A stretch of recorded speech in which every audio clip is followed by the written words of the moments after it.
Yes, mga kuya, no, naata karoy partner from ato ang Fraternal Order of Eagles Philippines.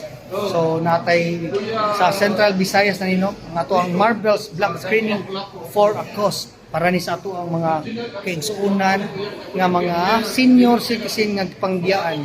So kaning black screening nato guys is para ni sa ato ang mga home for the aged, labi na katong mga tigulang nato, mga seniors nato nga mga lula ug lulo nga giabandon na sa mga anak, giabandon na sa pamilya. So hindi man jud nato ma-please ang tanan, no, kadaghanan naman jud maabandon nga mga anak. So karon mo ni ang among black screening para ni sa mga kadaghanan, para ni sa mga senior citizen nga wala nay giakatar sa mga anak o pamilya. So this is I think sino to guys here in SM City, Cebu, black screening. Alright.